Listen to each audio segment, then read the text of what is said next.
नमस्कार विद्यार्थी मित्रांनो, पुन्हा एकदा मी तुमच्यासाठी नेक्स्ट अकॅडमी तर्फे घेऊन आलेली आहे संधीचा एक मुख्य प्रकार दीर्घ संधी। ठीक आहे, आज आपण शिकणार आहोत दीर्घ संधी हा व्याकरणातल्या स्वर संधीचा एक मुख्य प्रकार आहे।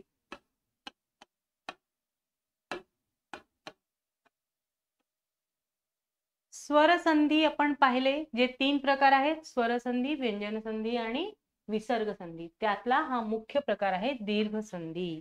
दीर्घ संधीचं सूत्र आपण जर पाहिलं तर ते आहे अकह सवर्णे दीर्घ। ठीक आहे, 3 शब्द आपण इथे पाहतोय।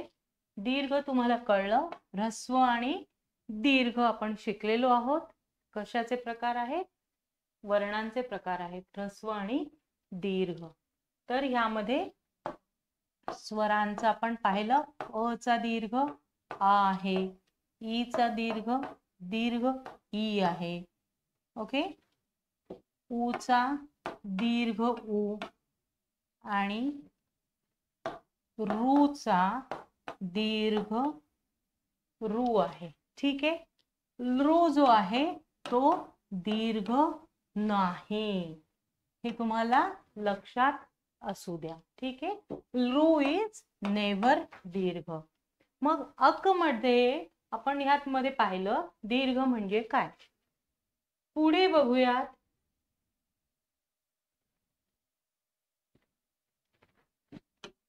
अक म्हणजे काय? अक हा एक प्रत्याहार आहे आणि यामध्ये माहेश्वर सूत्रांचे अ, ई, उ, रू, लृ हे 5 वर्ण येतात। ठीक आहे, या 5 वर्णांच्या समोर जर सवर्ण, सवर्ण हा एक आणखी आपण शब्द समजून घेणार आहोत। ठीक आहे, एक आपलं सूत्र जे आहे ते अकह सवर्णे दीर्घ। तर ह्या अकह म्हणजे आपण पाहिलं, दीर्घ म्हणजे आपण पाहिलं। आता आपण बघणार आहोत सवर्ण म्हणजे काय। तर सवर्णाचं पण एक डेफिनेशन आहे, ती आहे तुल्यास्य प्रयत्नम सवर्णम। ओके, सवर्ण म्हणजे काय आपण समजून घेऊयात। आता जेव्हा कुठलाही संधी प्रकार आपण बघत असतो तेव्हा त्याचं जे मुख्य सूत्र आहे त्याच्या प्रत्येक शब्दाचा अर्थ नीट समजून घ्यायचा, म्हणजे तुम्हाला त्याच्यातलं संधीचं कार्य कसं होतं ते समजायला सोपं जातं। ठीक आहे, तर आपण अक म्हणजे पाहिलं, अ ई उ रू लृ। दीर्घ म्हणजे पाहिलं आणि आता सवर्ण म्हणजे आपण पाहतोय, सवर्ण म्हणजे तुल्य, तुल्य म्हणजे सेम, सारखे। तो काय आहे? आस्य, आस्य म्हणजे आपण पाहिलं की काय आहे? मुख, मुखात काय आहे? सगळ्या शब्दांचे स्थान आहेत। ठीक आहे, आस्य म्हणजे मुख, मुखातील स्थान, कशाचं? वर्ण उच्चारणाचं स्थान जेव्हा तुल्य म्हणजे सेम असतं। किंवा प्रयत्न, प्रयत्नांचा खूप सुंदर व्हिडिओ मी अपलोड केलेला आहे, तुम्ही आतापर्यंत पाहिला नसेल तर निश्चित बघा। प्रयत्न हे खूप महत्त्वाचं टॉपिक आहे। एकूण प्रयत्न जे आहेत ते 2 प्रकारचे आहेत। ठीक आहे, तुम्हाला जर शॉर्ट मध्ये इथे मी सांगू इच्छिते, प्रयत्न किंवा यत्न, यत्नो द्विधा असं सांगितलेलं आहे। एक आहे बाह्य प्रयत्न, एक आहे आभ्यंतर प्रयत्न। प्रयत्न कशाचे मुलांनो? तर वर्ण उच्चारणाचे। जे काही स्वर आणि व्यंजन आहेत, एकूण 13 स्वर आणि 33 व्यंजन आपल्या संस्कृत वर्णमालेमध्ये आहेत, त्यांच्या उच्चारणाचा जी काही हालचाल आपल्या मुखामध्ये होते त्याला आपण प्रयत्न असं म्हणतो.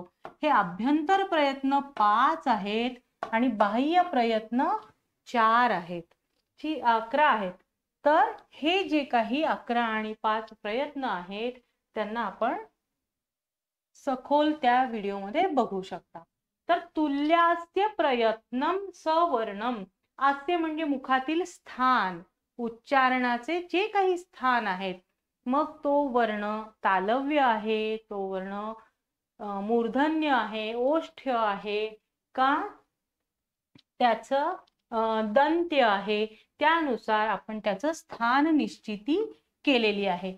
फॉर एक्झाम्पल अकुह विसर्जनीयानाम कंठः, कंठातून अ आणि क ख ग घ ङ हे वर्ण उच्चारले जातात. मग अ चा सवर्णी अ आणि आ आहे, आले लक्षात?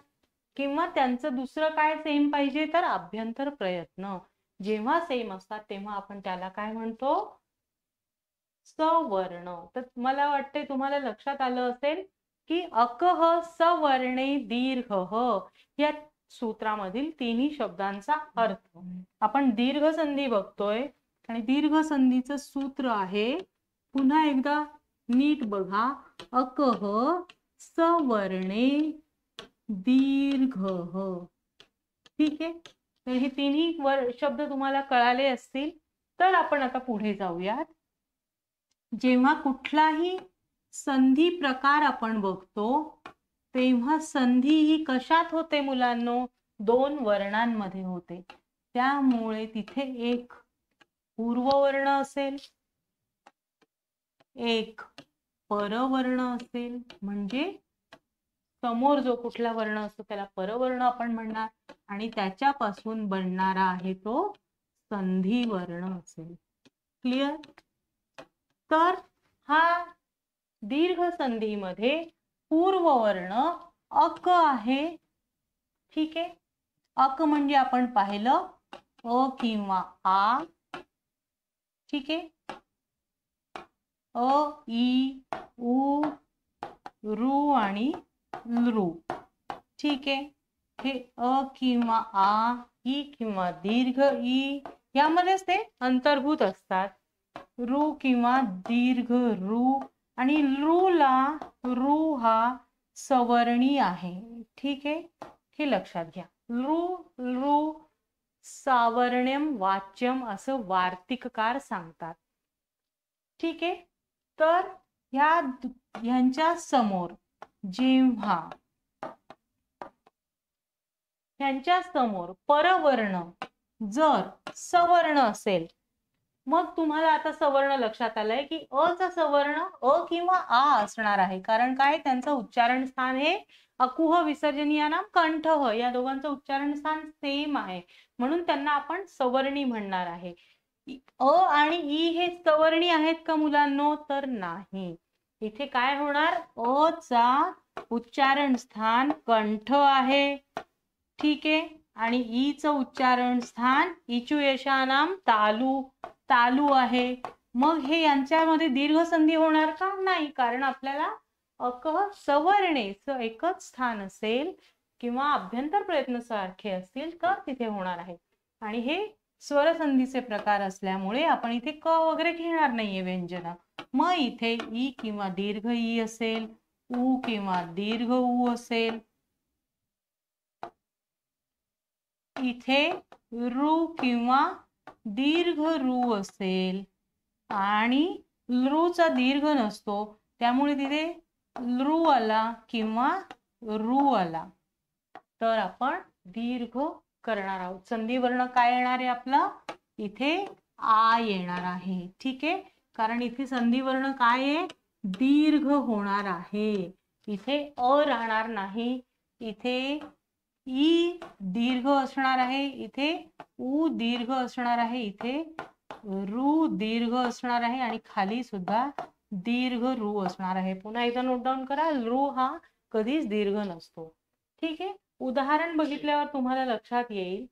फॉर एक्झाम्पल, देव प्लस आलय. आलय म्हणजे घर. ठीक आहे. मग इथे जर नीट पाहिलं तुम्ही तर हा देव मधला अ आहे. ठीक आहे. समोर आ आहे. पूर्ववर्ण अ, परवर्ण आ. अकह आहे. अक मधला अ ई उ रू मधला अ आहे. परवर्ण सवर्ण आहे तर आपला संधी वर्ण येणार आहे आ. म्हणजेच या दोन्हीच्या जागी एकादेश आपण आचा करणार आहोत आणि मग ह्या व मध्ये देवा आणि इकडे लय ह. मग आपला संधी वर्ण तयार झालेला आहे देवालय. क्लिअर. अशा प्रकारे तुम्ही जर पाहिलं तर अकह सवर्णे दीर्घ हे इथे काय होतं आपल्याला कळतं. दीर्घ संधीमध्ये आपण आ ई उ रू यांचे दीर्घ संधी वर्ण तयार होतात. याप्रमाणे तुम्ही वेगवेगळे काय करू शकता, उदाहरणांचा अभ्यास करू शकता.